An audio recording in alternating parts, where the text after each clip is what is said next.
Hello everyone. आज के इस वीडियो लेक्चर में डिस्कस करेंगे जो हमारे पास में है और थर्मोडायनेमिक प्रॉपर्टी बच गई थी, जैसे मोलर हीट कैपेसिटी और एंट्रोपी। उनको हम पार्टीशन फंक्शन की फॉर्म में कैसे लिखेंगे।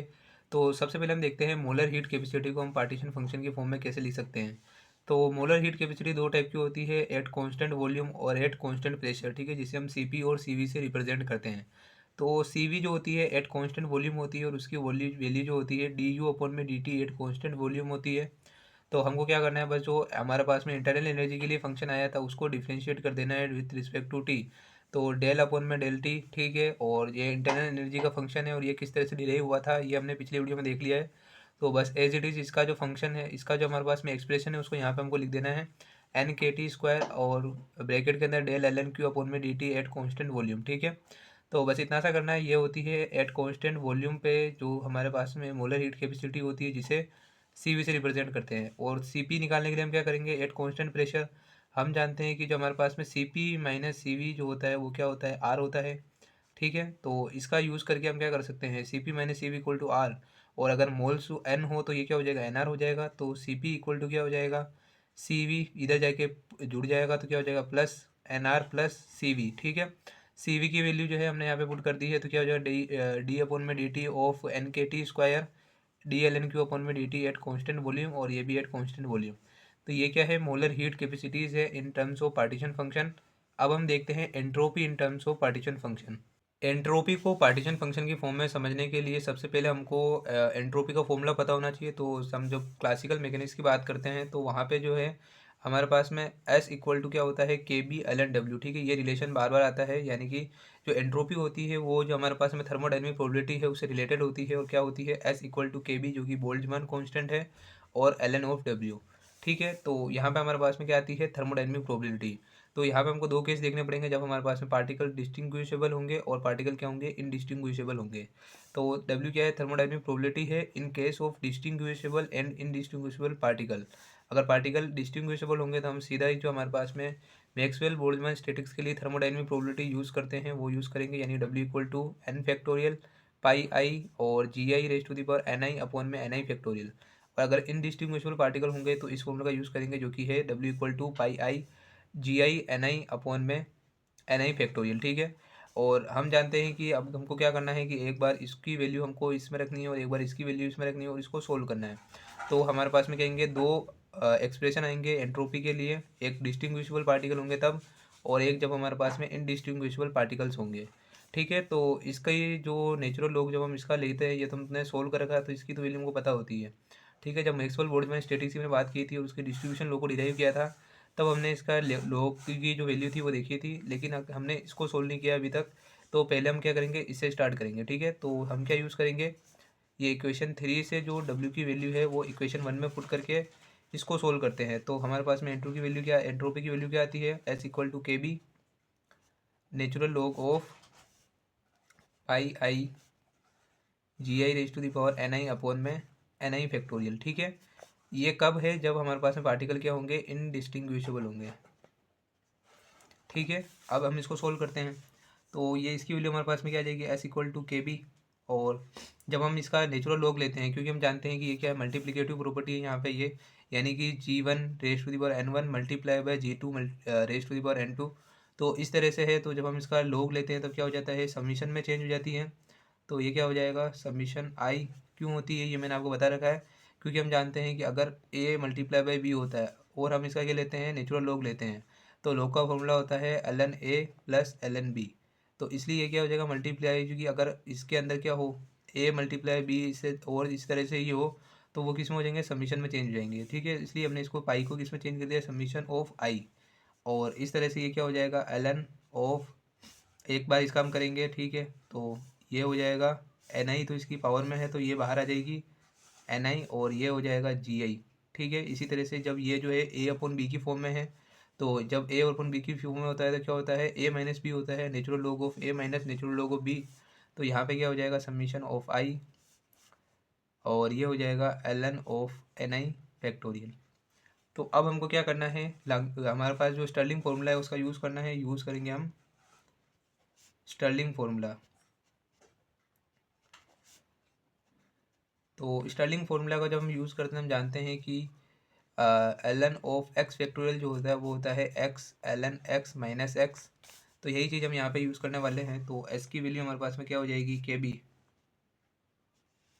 ठीक है, तो यहाँ पे हमारे पास में वैल्यू आ जाएगी समीशन ऑफ आई,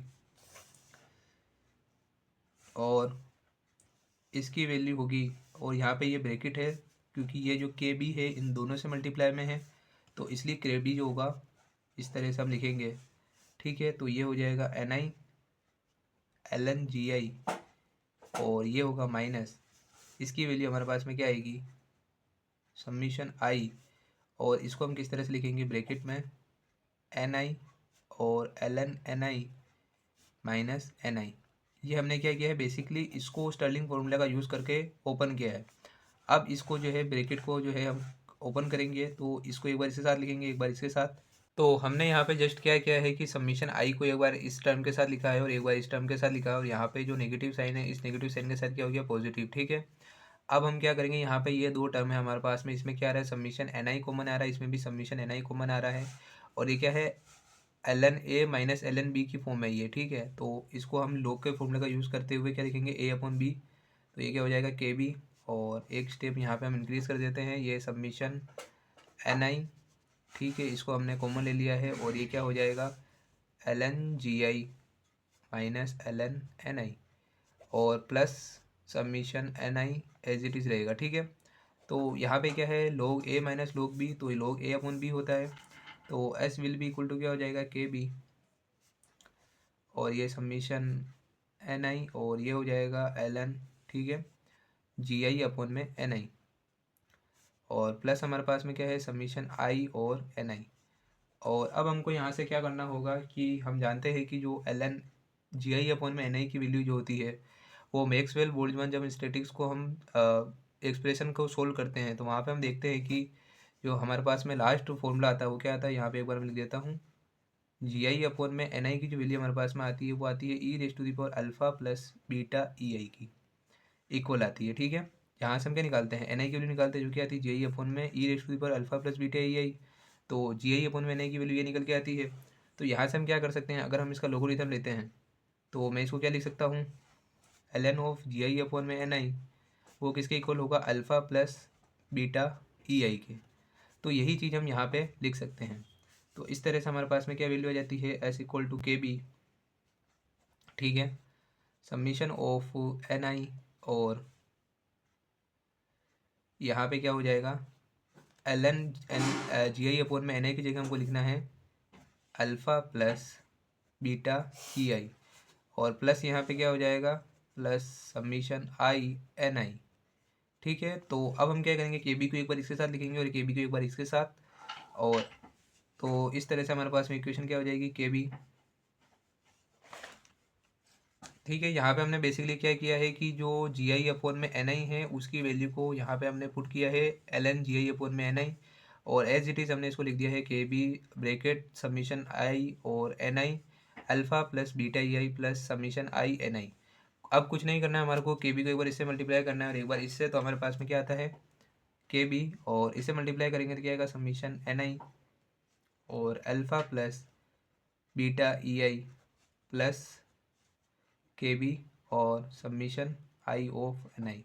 क्योंकि हम जानते हैं कि जो सबमिशन आई एन आई होता है वो क्या होता है, टोटल नंबर ऑफ मोलिक्यूल। तो यहाँ पे हमको बेसिकली क्या करना है, एन लिखना है, और यहाँ पे भी क्या करना है, एन लिखना है। लेकिन यहाँ पे एक और प्रॉब्लम है कि हमारे पास में अल्फ़ा प्लस बीटा की जो वैल्यू है वो नहीं है। बीटा की वैल्यू तो हम जानते हैं कि बीटा की वैल्यू क्या होती है, बीटा की वैल्यू होती है 1 में के बी टी। लेकिन यहाँ पे हमको अल्फ़ा की वैल्यू जो है वो पता नहीं है। तो अल्फ़ा की वैल्यू बेसिकली क्या होती है, वो हमको बीटा की वैल्यू जिस तरह से हमने याद की है, अल्फ़ा की वैल्यू भी हमें पता होनी चाहिए। तो अल्फ़ा की वैल्यू जो होती है वो होती है एल एन क्यू अपॉन में एन। क्यू क्या है, पार्टीशन फंक्शन है, एन जो है टोटल नंबर ऑफ मोलिक्यूल है। तो यहाँ पे हम क्या करेंगे, तीनों की वैल्यू पुट करेंगे, सबमिशन ऑफ आई एन आई की वैल्यू हमारे पास में क्या आ रही है, एन, यहाँ पे एन लिखेंगे, यहाँ पे एन लिखेंगे, अल्फ़ा की जगह हम लिखेंगे L N Q by N. ठीक है, बीटा की जगह लिखेंगे 1 में के बी टी।